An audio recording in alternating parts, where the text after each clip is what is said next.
I watched her throw a glass of water right into my face, laughing as the water ran down my nurse uniform. She called me worthless, a nobody who would never do anything important. What she did not know was that my husband owned this hospital, and he also owned her father's main company. Her whole world was about to break apart completely. Before I tell you exactly how this spoiled young woman learned the hardest lesson of her life, let me quickly tell you who I am. My name is Emerson. I have worked as a nurse at Metropolitan General Hospital for 3 years. Everyone here sees me as a simple woman in scrubs, working hard and living a simple life. And that is exactly what I want them to think. To get to know each other better, leave your name and the city where you are watching this video in the comments. The truth is that I am married to Christopher Ashford, one of the richest men in the country. Nobody at the hospital knows this. I use my maiden name and wear a plain silver ring instead of my actual wedding ring. I am here because my mother, who was a wonderful nurse, died here 7 years ago. I work to honor her memory, and Christopher understands why I need to keep this secret. This story, however, is about Vanessa Pierce and the very day she made her terrible mistake. Vanessa stormed into the hospital screaming one Tuesday morning. She had a bad cosmetic surgery somewhere else and needed us to fix it. Her father was Gregory Pierce, a very well-known businessman. I was assigned to take care of her. She looked me up and down like I was something dirty. "You are my nurse?" she asked, her voice full of hatred. "You look so poor. Don't you people have standards here?" I smiled politely. "I'm here to take care of you, Miss Pierce. Let me know if you need anything." She just laughed, the sound cold and mean. "What I need is someone who does not look like they shop at cheap stores." I let the comment hang in the sterile air. It did not hurt my feelings, but it reminded me of the constant tension of living 2 lives. The job required absolute calm. I took Vanessa's temperature, checked her IV drip, and made notes on the clipboard. She watched my hands, her mouth twisted in a sneer that never left her face. Later that afternoon, she started complaining loudly about the pain. Her cosmetic surgery was causing her serious discomfort, and she expected special treatment. "Get me the strong drugs now," she demanded, slamming her hand lightly on the call button. I came back quickly, carrying a small cup of water. "Miss Pierce, I gave you the medication 30 minutes ago. We cannot give you the next dose for 3 more hours. It is standard protocol." She sat up too quickly, wincing. Her face was puffy and dark with bruises and tight bandages. She was clearly miserable, but she chose to be cruel. "Don't talk to me about standard protocol," she hissed, her voice rising to a sharp whine. "My father, Gregory Pierce, donated the money for this entire VIP wing. I am not waiting. If I want it, I get it. Or you lose your job." I stood my ground, feeling my shoulders tighten slightly, a familiar physical response to professional threat. "I understand your pain, but I cannot risk your health by overriding the schedule, regardless of your father's generosity." This set her off. She grabbed the metal tray holding my supplies, syringes, alcohol wipes, a small vial of saline, and threw it against the pale blue wall. The sound of plastic and metal hitting the tile was sharp and loud, echoing down the empty hall. It brought the charge nurse running in, followed quickly by a resident doctor. Vanessa was hysterical now. She tried to stand, pulling at the wires attached to her arm. "Call my father. Tell him they are trying to hurt me. Tell him this poor little nurse refused to give me the medication I deserve." Beverly, the charge nurse, quickly took control of the situation, calling security and administering a sedative, as allowed by the doctor's standing orders. I knew this was bad. Vanessa's behavior was inexcusable, but Gregory Pierce was a man known for crushing anyone who inconvenienced him. The next morning, I was called into the administrative office. Mr. Peterson, the hospital head administrator, was pacing nervously behind his large, polished desk. He was sweating despite the cool air conditioning. "Emerson," he began, wiping his forehead with a crumpled handkerchief, "I need you to understand how serious this is. Mr. Pierce is demanding your immediate termination. He says you were negligent and abused his daughter."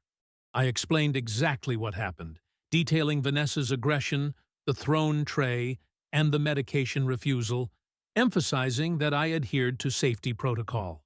Peterson listened, but his eyes were filled with fear, not understanding.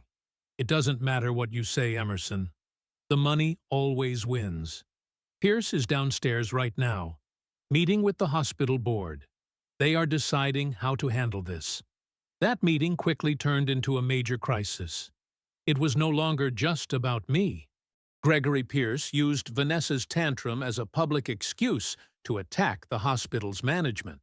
He claimed poor leadership and unstable nursing staff endangered his daughter, threatening to pull all his corporate funding and ruin the hospital's reputation. Christopher, who held majority control of Metropolitan General, saw this as Gregory Pierce attacking him personally, using the hospital as the battleground. He had to intervene.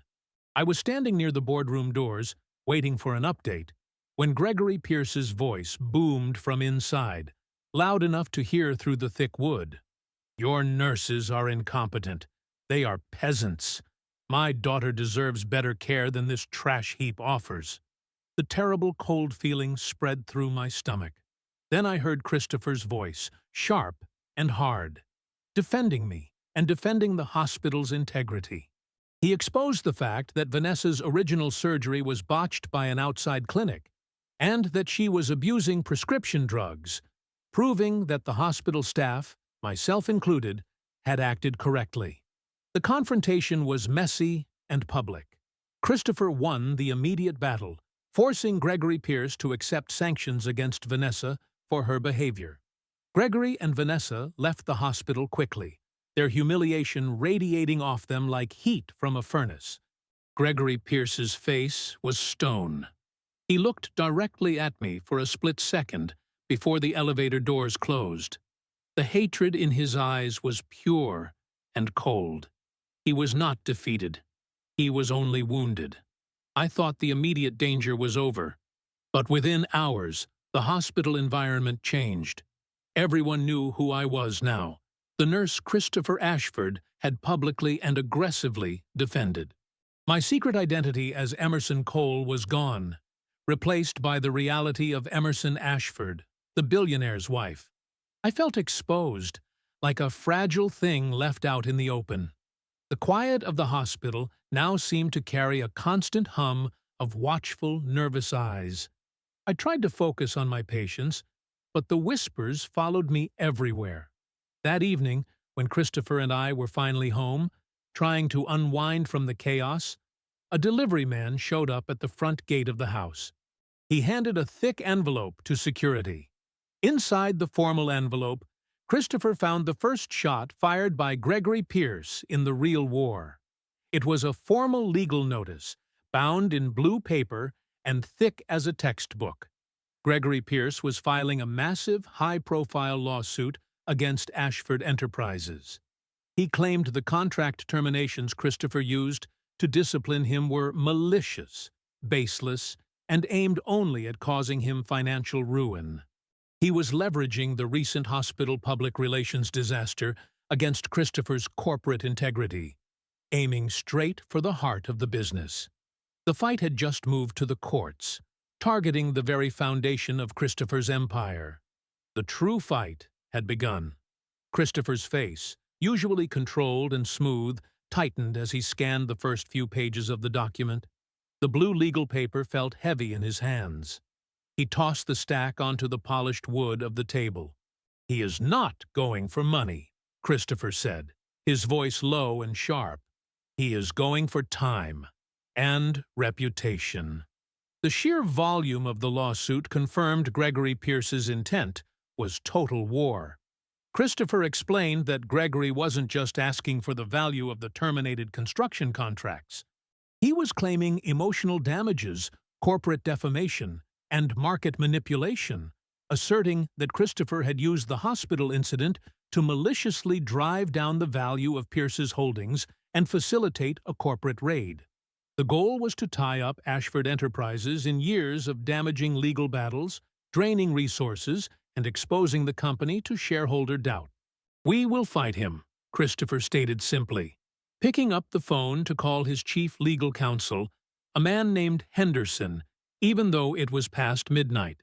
"I will make sure this distraction stays focused on the corporate level." I stood there, feeling the cold weight of the fight settle around us. Gregory Pierce's actions had accomplished what Christopher's protection could not. They had completely erased any possibility of a normal life for me. But as Christopher began plotting defenses against Gregory's financial assault, I realized that the chaos provided a strange kind of cover. While the world watched the billionaire fight, no one would be watching the nurse. 2 days later, the Ashford Enterprises board met, mostly to finalize the takeover of Metropolitan General Hospital's governance. Christopher, now the chairman, used the meeting to implement immediate internal changes. Given the recent severe lapses in ethical oversight and patient safety reporting, Christopher announced to the stiff-backed executives, "I am immediately appointing an independent staff integrity consultant who will report directly to me and the new board." He paused, looking straight at me where I sat quietly in the back of the room. "That role will be filled by Mrs. Emerson Ashford." A ripple went through the room. They knew my history now. They knew I was the one who had brought the complaints. They could argue about business ethics, but they could not argue about my knowledge of hospital operations. Christopher had given me a key, wrapped in the protective layer of his corporate authority. The next morning, I used that key. My new office was small and temporary, but my access card worked everywhere. I put on a crisp blazer over my usual scrub uniform, a constant reminder of who I was supposed to be, and walked straight to the hospital archives, a dim, dusty room in the basement that smelled of old paper and disinfectant.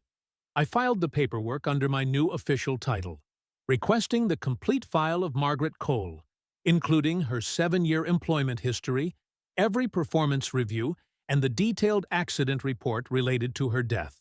The clerk, a nervous young man who avoided eye contact, returned hours later with a cart stacked high with brown folders.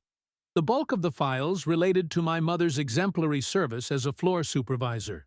Her reviews were glowing, her disciplinary record non-existent. I worked methodically, skipping the performance reviews and going straight for the operational records surrounding her final week. The official conclusion of her death was clear: sudden cardiac event while working an extreme double shift. The paperwork was signed off by the previous administration, specifically by Mr. Peterson, the fired chief administrator, and 3 doctors. It all seemed complete, tidy, and utterly final. But I kept digging. I opened the folder marked Internal Communications, Supply and Logistics.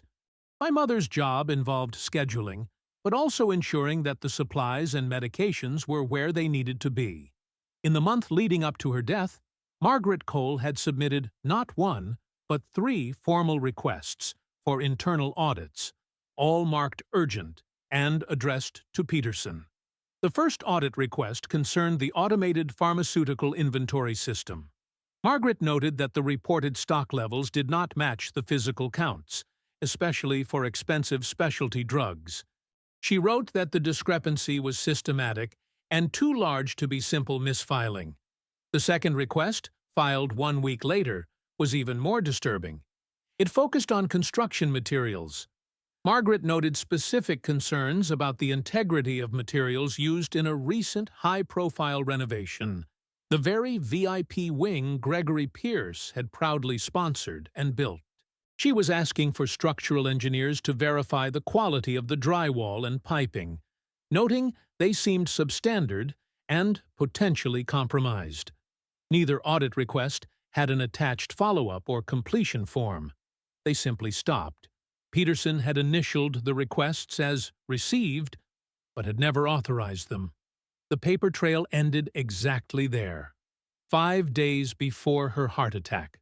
I sat back in the hard plastic chair, the dry archive air suddenly feeling thick in my lungs. This was not the paper trail of an overworked nurse suffering from exhaustion. This was the work of a woman actively investigating massive fraud. My mother hadn't died because she was tired. She had died because she was searching for the truth. The realization hit me with cold, hard force. The hospital was not just inefficient, it was fundamentally corrupt, and my mother had stumbled into something far bigger than staffing issues. I packed up the files carefully and walked out of the archives, my mind spinning. I needed to know what my mother knew personally. The institutional records were erased, but Margaret was meticulous. Where would she have kept her private notes, her thoughts about Peterson and the construction, without risking them being found? That evening, I drove to the small storage unit I kept, filled with the remnants of my life before Christopher. It was mostly books and old furniture from my mother's apartment. I walked through the stale air, past the plastic-wrapped couch, heading straight for the box marked Medical Texts, MC. I pulled out the box and found the books Margaret had used most often for reference. They were heavy, dog-eared volumes. I opened the first one, a dense book on surgical procedures she barely used. Nothing. The second book was a classic text on hospital administration and logistics, one Margaret read constantly. I flipped through the heavy pages, remembering her sitting in her favorite chair, highlighters in hand. I stopped when I felt a strange stiffness in the pages near the center binding. I pressed gently and realized a section of the pages had been carefully cut out, forming a small, deep hollow.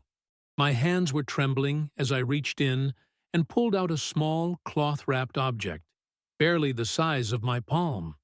I carefully peeled back the gray cloth. It was a small, leather-bound book, slightly worn. Margaret's elegant handwriting was visible on the first page, just under the date from 7 years ago. It was her personal journal. My heart hammered in my chest. This was it. The real story. I took a deep, shaky breath, ready to turn the page, ready to read what she had discovered about pharmaceutical inventory, substandard building materials, and the men who had silenced her. But before I could move, a sudden, sharp rapping sound came from the storage unit door. It was the heavy, metallic sound of someone testing the lock. I froze, the small journal clutched in my hand, the blood roaring in my ears. I was completely alone, deep in the maze of the poorly lit storage facility, and someone was outside my door. I heard the lock mechanism rattle hard, followed by a heavy shoulder pushing against the thin metal. I didn't move, holding my breath, waiting for the door to burst open. The heavy shoulder pushing against the thin metal door hit again, harder this time, causing the whole frame to shudder. The lock mechanism groaned, a high metallic sound of stressed parts about to break. My heart hammered against my ribs, making it hard to take a full breath. I backed up quickly, stumbling over an old canvas tarp hidden beneath the shelf of textbooks. I had to move. If the person outside managed to force the lock, I would be trapped in this narrow concrete box. I shoved the small journal deep into the inner pocket of my winter coat. My hands were shaking so badly they barely worked, and the slick leather of the coat lining felt cold against my clammy fingers. The external pressure stopped suddenly. Silence dropped over the hallway, heavier and colder than the initial noise. I pressed my back flat against the farthest wall, waiting for the inevitable sound of the door finally giving way. Then a low voice spoke from the other side. It was muffled by the thin steel, but clear enough to understand. It was deep, rough, and held a cold edge of boredom, not anger. "Mrs. Ashford, don't be stupid." I froze again. They knew exactly who I was. This was not a random thief. "You have something that does not belong to you," the voice continued. You can save everyone a lot of trouble by sliding it under the door now. The whole situation goes away." I stayed silent. I closed my eyes for a single moment, forcing myself to be calm. The situation had gone from a quiet search for old memories to a physical threat, in the dark. "We know what you found, Emerson." The voice pressed, using my first name with a familiar, chilling lack of respect. "You should have left the past alone. Your mother's death was an accident. Believing otherwise is bad for your health." The fear gripping my chest finally broke, replaced by a sudden protective surge of cold rage. They were confirming that the journal's contents, the corruption, the kickbacks, the lies, were not just old hospital gossip. These people were actively protecting secrets. I heard the sound of metal scraping against the lock cylinder. It was a precise, technical sound, not the frantic noise of forcing. They were picking the lock. I had seconds. I risked a glance around the unit. There was no back door, only high shelving stacked with dusty boxes. I couldn't climb over them without making noise. I needed to escape the facility entirely. The scraping sound intensified, followed by a slight, victorious click. The bolt was turning. I took off in a silent dash across the 6 feet of floor space to the door. I put my ear right next to the cold metal just as the person on the outside twisted the handle. I didn't try to stop them. Instead, I pressed my shoulder against the far edge of the door, waiting. The person outside pushed the door inward, just enough to peek inside, relying on the dark and the confusion to surprise me. The moment the door opened wide enough for a hand to slip in, maybe 4 inches, I slammed my entire weight against the metal edge, pushing it outward, forcing the heavy steel to hit the intruder's arm and shoulder with a sickening thud. A sharp, shocked grunt of pain came from outside. I used the brief moment of surprise. I yanked the door open the rest of the way, bursting out into the main concrete aisle. The ceiling lights here were few and far between, casting long, oily shadows. The air was heavy and still. The man was bulky, wearing dark clothes, clutching his shoulder. I didn't stop to look at his face, but focused on his size and the look of immediate, brutal anger. I ran. I twisted left, plunging deeper into the maze of identical storage units, trying to put as much distance between us as possible. I heard his heavy boots hit the concrete floor right behind me. He wasn't running full out, but he was moving with purpose, clearly expecting to corner me soon. I swerved around a corner, the scent of mildew and stale cardboard filling my nose. My lungs were already burning, unused to this sudden, high-speed chase. I dove behind a towering stack of industrial moving boxes that had been temporarily left in the aisle, pressing myself flat against the cold cardboard. I gripped the journal inside my coat pocket, afraid that if I let go, the truth would somehow escape. The heavy footsteps slowed down right where I had rounded the corner. He wasn't panicked. He was listening. I held my breath, hearing the ragged sound of my own pulse. Then I heard a new sound, the slight, electronic ping of a phone being answered. He wasn't focused on me anymore. He was talking to someone else. The man kept his voice low, but the concrete halls of the facility carried sound too well. "She got away from the unit, sir," he hissed into the phone, clearly furious with himself. "She used the door against me." "No, I didn't get the records." "She has them on her." I pressed closer to the cold boxes, every muscle tensing as I waited for the next words. Who was he reporting to? Pierce? Peterson? The man paused, listening to the voice on the other end, his breathing heavy. "I understand the urgency, Mr. Arthur," the man finally said, the name hanging in the stale air like ice water. "No, she hasn't reached Christopher yet. I will make sure she doesn't. We cannot let him use this information to leverage the board meeting. Mr. Arthur." The words slammed into me with the force of a physical blow. It wasn't just Gregory Pierce and the old hospital corruption I was running from. It was Christopher's uncle, Arthur Ashford. the powerful financier who despised me and wanted to seize control of the company. My mother's journal, detailing corruption in the hospital's VIP wing, had not only exposed Gregory Pierce, but had somehow armed Christopher's greatest corporate enemy against us both. I was trapped between two wars, one against the criminals who killed my mother, and one against the ruthless corporate predator who wanted to destroy my husband. I heard the man shift his weight, ending the call.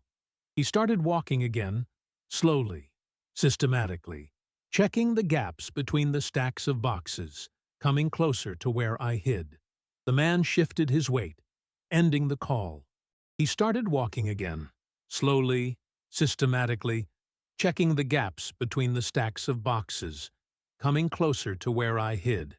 The dusty air caught in my throat.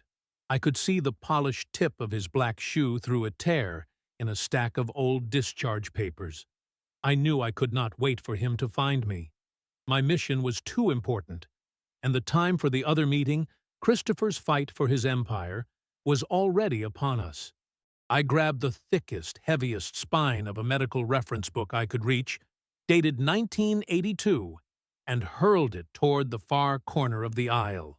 The heavy book hit the metal shelving with a loud metallic crash, sounding like 1,000 collapsing files.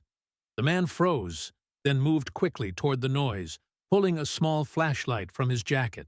That was the opening I needed. I pushed myself out of the dark space and ran silently in the opposite direction, toward the back door of the records annex. I did not look back. I had 30 minutes to make Gregory Pierce pay for what he had done 7 years ago. 30 minutes before Christopher risked everything in the largest corporate battle of his life. I burst out into the cool evening air. My driver, already waiting, saw me and threw the back door open. I climbed in, clutching the small, encrypted device containing the full proof. The funds transfer details linking Pierce to the substandard construction, the pharmaceutical inventory logs showing falsification, and the digital ghost of my mother's original accident report, which detailed an emergency intervention that had been scrubbed and replaced with a simple note about a heart attack.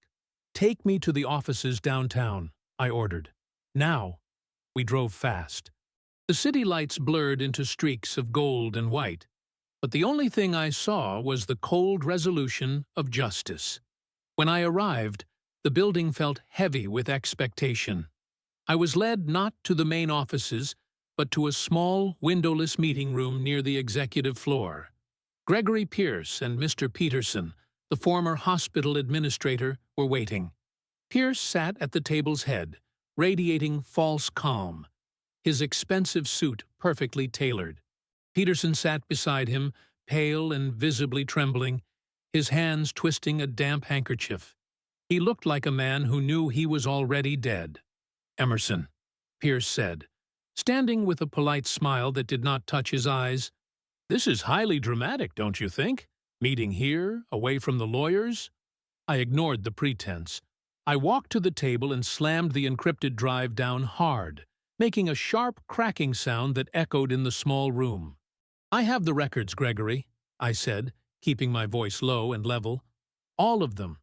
The construction fraud that you used to siphon money out of the hospital expansion, the substandard materials in the VIP wing that your company provided, and the pharmaceutical scam that Mr. Peterson helped cover up for years." Pierce laughed, a dry, dismissive sound. "Emerson, this is all based on your employee grudge. If you think vague financial transfers will hold up in court against my legal team, you are mistaken. This isn't about vague transfers," I corrected him. I looked directly at Peterson. The older man's eyes flickered away instantly. 7 years ago, my mother, Margaret Cole, was preparing an internal audit on the construction irregularities and the pharmacy inventory. She was going to expose both of you. I paused, letting the weight of the next sentence settle. She died 7 years ago, not of an unexpected heart attack, but because you silenced her. The medical report was altered. We have the original file. The transfer of funds linked to her death was not severance. It was hush money for the doctor who falsified the record. Peterson let out a small, pathetic whimper, burying his face in his hands. Pierce's expression finally broke. The smile vanished, replaced by cold, hard fury. "You cannot prove that, you amateur," he spat. "That report is 7 years old. It's circumstantial." "It's not circumstantial when paired with your kickback scheme and Peterson's testimony," I countered, gesturing toward the broken man. "I'm not here to negotiate civil damages, Gregory. I am here to ensure you face criminal charges for fraud and manslaughter." I reached into my pocket and pulled out my phone. "The police are already on their way. You have precisely 60 seconds to choose whether you cooperate or face the full extent of this." As I dialed the final digit, Gregory Pierce stood abruptly, overturning his chair with a loud crash. His face was blotchy red with pure rage, the veneer of the corporate gentleman completely stripped away. He lunged across the table toward the device containing the evidence. Miles away, in the glass tower of Ashford Enterprises, Christopher Ashford sat perfectly still. The air in the executive boardroom was thick with expensive cologne and silent, intense scrutiny. 30 high-ranking shareholders and board members stared at him, waiting. His estranged uncle, Arthur Ashford, leaned forward, delivering his final confident summation. "The facts are simple, gentlemen." Arthur's voice was smooth, carrying the weight of decades of ruthless success. "Christopher has been compromised. His marriage to a woman seeking petty public revenge has destabilized our assets, endangered our hospital holding, and invited costly lawsuits from the Pierce family. Ashford Enterprises demands stability, not distraction. I move for an immediate vote of no confidence and the transfer of chairman control to my stewardship." Arthur looked directly at Christopher, a triumphant sneer barely hidden beneath his professional mask. Christopher felt the weight of the moment, the historical pressure of the company his father had built, now resting on a single decision. If he revealed Arthur's decades-old financial crime, the precise, documented SEC violation Arthur had painstakingly buried, he would win. He would secure his position and protect Emerson. But the scandal would rock the company, potentially slashing its market value and validating Arthur's claim that the family was unfit to lead. He knew he had to do it. Emerson was facing down a murderer right now, relying on him to maintain the foundation beneath her.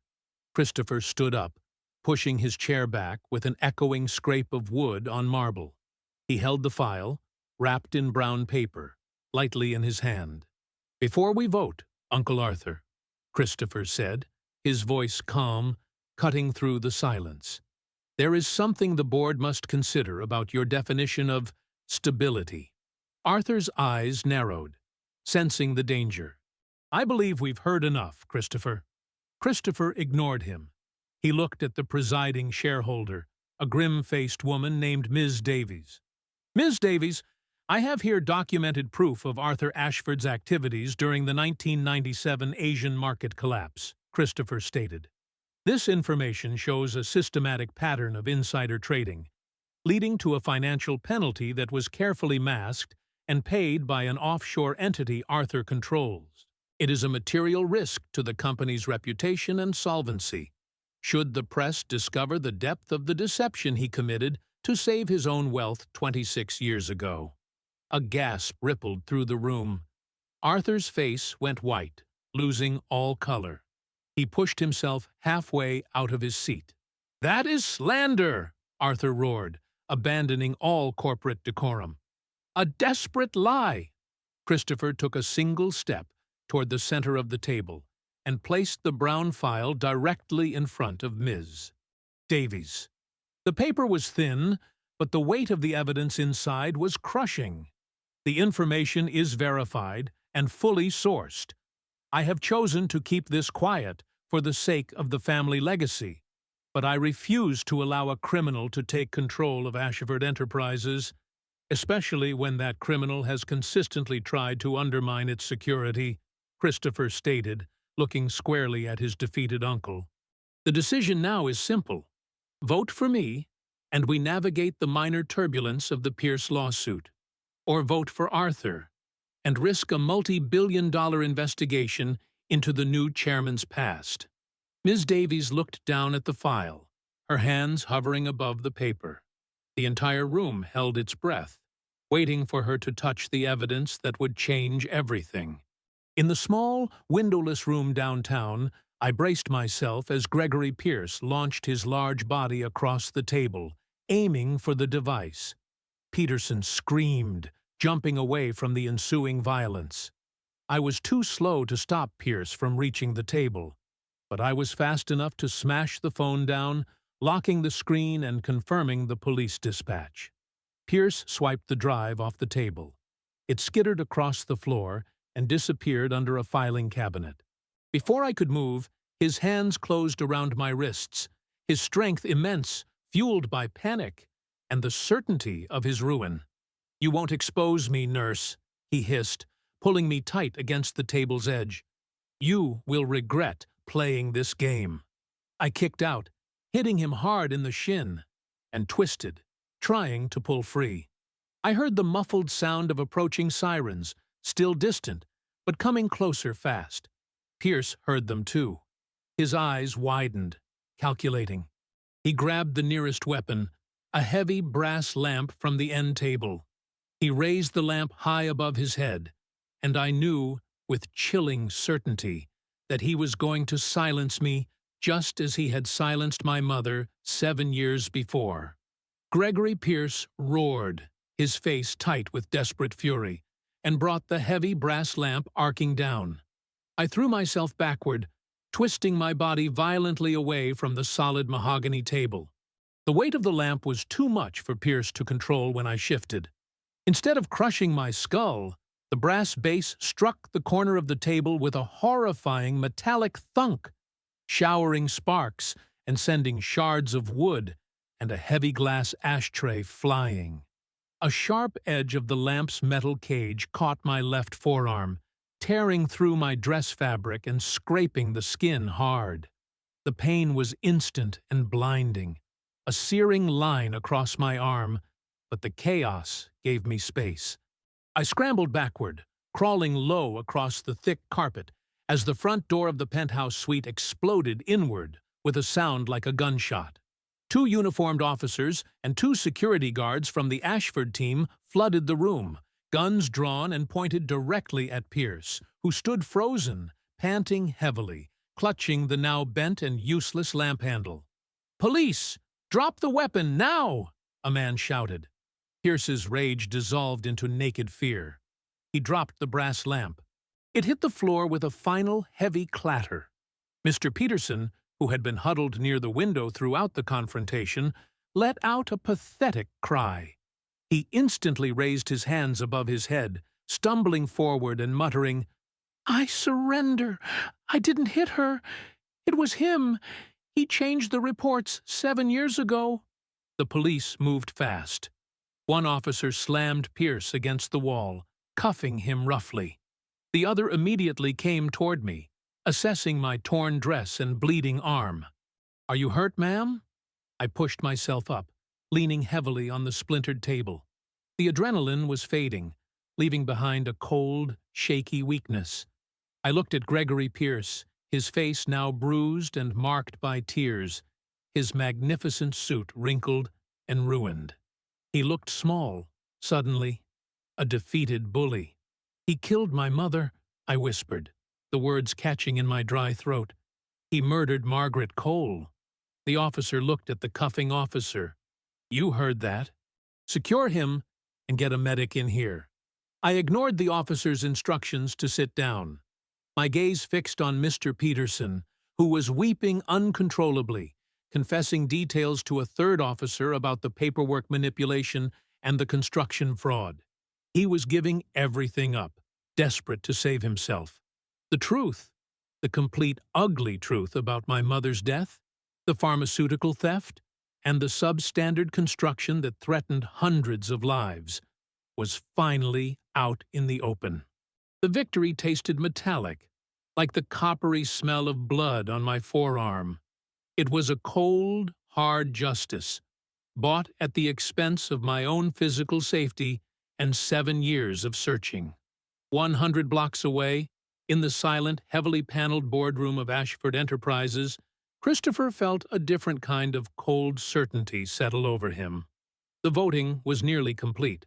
The final tally was close, too close, hanging precariously on the votes controlled by the 3 Legacy Foundation members who had served his father for decades.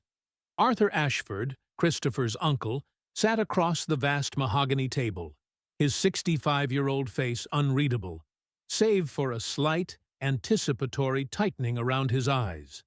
He thought he had won. The chair will now cast the deciding proxy votes for the remaining foundation accounts, the corporate secretary announced, his voice thin with nerves. Christopher leaned forward. He had prepared his legal case against Arthur for months, knowing that exposing his uncle meant tearing a piece out of the Ashford history itself. The cost of maintaining control was always high. Before we proceed with the final vote, there is a matter of corporate integrity that must be addressed, Christopher said, his voice level and cutting across the room's tense silence. Specifically, certain financial dealings conducted by Mr. Arthur Ashford between 2015 and 2017 involving unsecured international loans and illegal debt swaps. Arthur finally reacted. A slow, chilling smile spread across his face, not of amusement, but of pure, lethal scorn. Christopher, you are dragging up ancient, irrelevant history to distract from your current lack of focus. Relevant, Arthur, because those transactions involved the systematic looting of the Ashford Retirement Trust to cover your losses on the Riga project. Christopher countered, looking directly at the 3 remaining foundation directors. He pushed a stack of files, bound in simple black, across the table. And they were personally signed off by your legal representative, Mr. Julian Hayes, who, as we all know, is now serving 7 years in a federal prison for unrelated financial fraud. The gasp from the 3 foundation directors was audible. This was not rumor or speculation. This was a paper trail confirming criminal malfeasance that had been carefully buried by Christopher's father years ago to save the family name. Arthur's face paled beneath his carefully maintained tan. He had not anticipated Christopher would risk exposing the family's old shame to win this fight. "You won't do this," Arthur hissed, his voice low. "You will destroy our reputation." "You already destroyed your reputation when you stole from the men and women who built this company," Christopher replied, his gaze unwavering. "This is the only way to ensure the future integrity of Ashford Enterprises. I will not allow a man who prioritized personal gain over employee welfare to take the helm." The foundation directors conferred quickly, their heads close together. They had always valued loyalty and legacy, but they also valued solvency and legal compliance. Stealing from the retirement trust was the one unforgivable sin. "The foundation votes are cast," the secretary announced, his voice now strong and clear. "They are cast in favor of retaining Mr.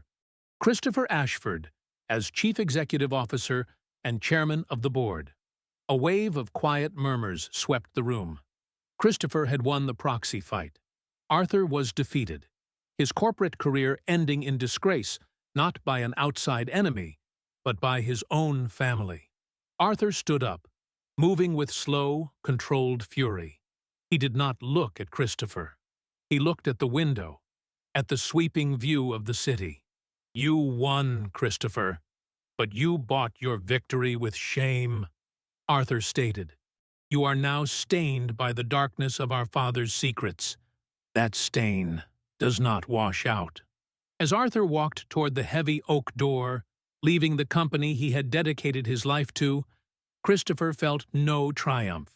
He felt only the oppressive weight of the compromises he had just made.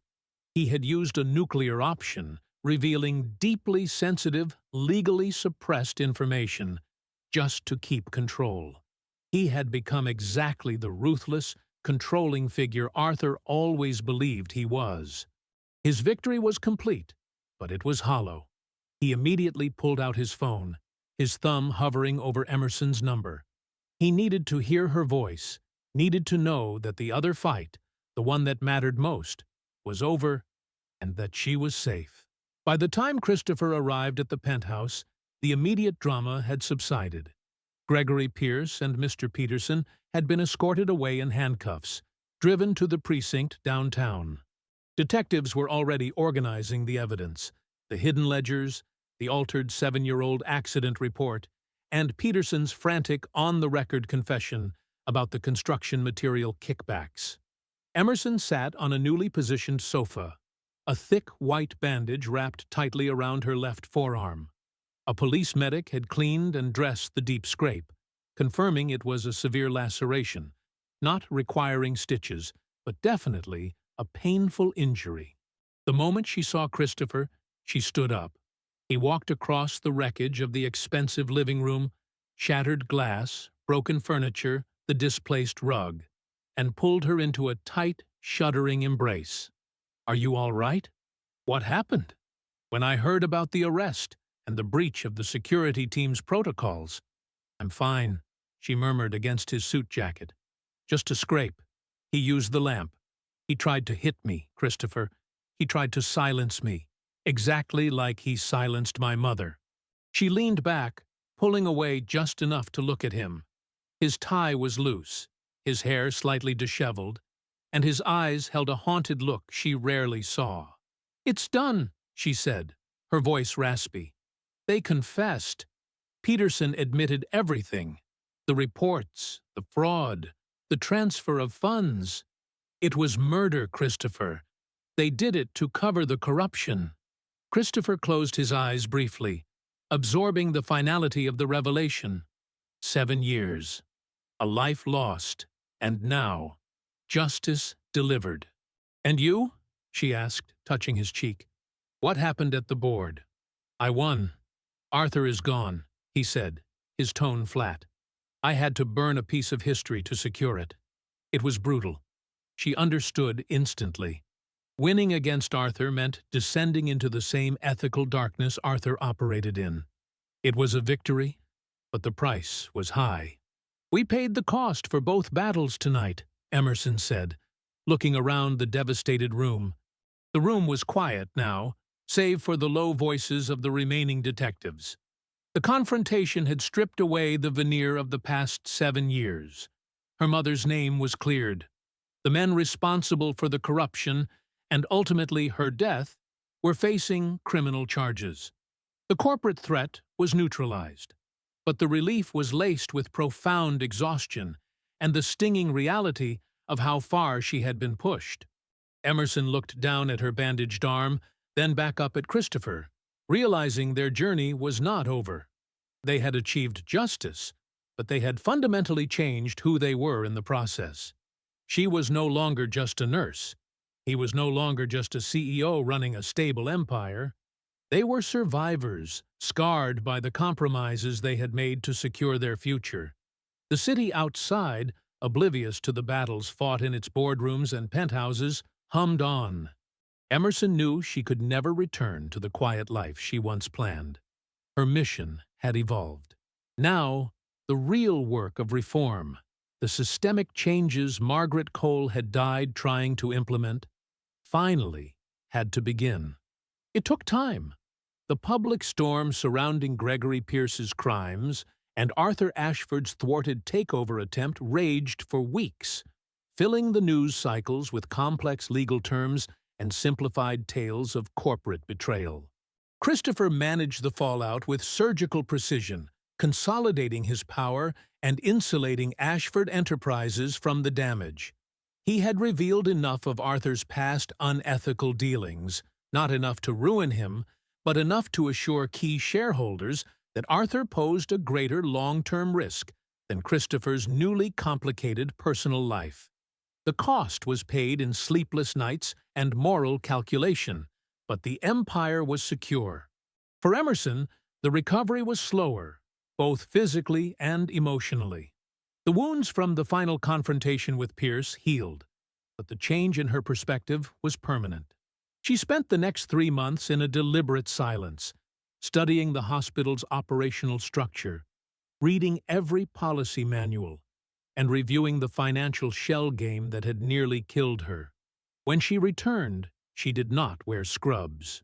Her office was now located on the 21st floor of Metropolitan General, a corner space previously occupied by a rotating series of expensive, ineffectual consultants. The room was bright, overlooking the city she now fought to protect. Today, she sat at the head of a long, polished wood table. 4 members of the reconstituted hospital board and 3 newly hired independent financial oversight officers sat waiting. Emerson, wearing a simple dark blue suit, looked smaller than Christopher in his world, but here, in the cold, clear light of institutional power, she was formidable. She tapped the folder in front of her, the sound sharp in the heavy silence. "The first order of business," Emerson said, her voice steady and clear, carrying the weight of the last 7 years, "is the new construction policy. Every contract, including those for basic maintenance, will now require 3 independent blind bids. The days of using preferred vendors who happen to fund the VIP wing are over." One of the older board members, a man named Henderson who had survived the purge only through inaction, cleared his throat. "Mrs. Ashford, with respect, the VIP wing budget relies on certain efficiencies." Emerson met his gaze, devoid of the hesitation she once felt when speaking to authority. "Mr. Henderson, the life of a nurse making $40,000 a year is not an efficiency. The quality of the air filtration system in the basic wing is not an efficiency. My mother died trying to fix a system that prioritized fancy marble lobbies over basic staffing and safety protocols. We are changing that system, starting today." The silence that followed was conclusive. Her authority was not derived from Christopher's money, but from her own experience and the clear, brutal justice she had just enacted. Emerson spent the next hours outlining the changes: mandatory staffing ratio requirements, full public transparency on pharmaceutical purchases, measures Margaret Cole had tried to push through in small, quiet memos, now enforced with the full backing of Ashford Enterprises. The hospital began to feel different almost immediately. There were new faces, new procedures, and a subtle shift in the morale of the staff, who saw one of their own fighting for them from the top. The nurses, her former colleagues, looked at her with a mix of awe and recognition. She still knew the weight of an overloaded schedule and the sting of inadequate supplies. Emerson stood in her new office late one evening, looking out at the glittering grid of Manhattan. Christopher entered quietly, placing a simple paper cup of coffee on her desk. "Still working?" he asked, leaning against the doorframe. He looked tired, too, but lighter than he had during the height of the boardroom warfare. She smiled, a genuine, relaxed expression that had been absent for months. "The budget review for the cardiac unit is a mess. Peterson and Pierce managed to hide things in plain sight." "You are terrifyingly good at this," Christopher observed. Emerson walked toward him. "I was a good nurse. I knew how to prioritize triage, find the immediate weakness, and address the pain. This is just applying those rules on a much larger scale." They had survived. Their relationship had been forged in the high heat of paranoia, betrayal, and corporate ruthlessness. Christopher had shown her the darkness required to fight the dark, a truth she had struggled to accept but finally understood.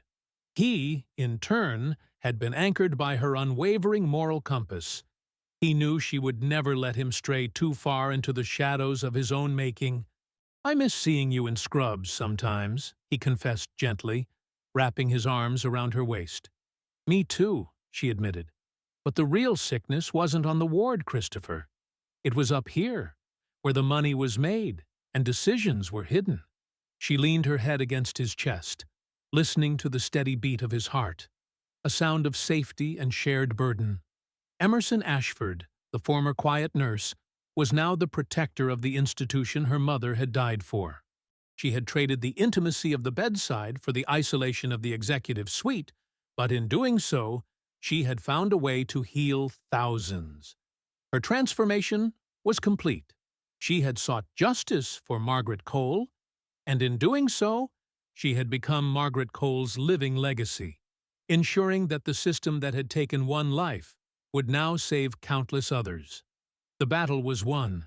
The work, however, was endless. Your opinion is very important. From 0 to 10, what score does this story deserve?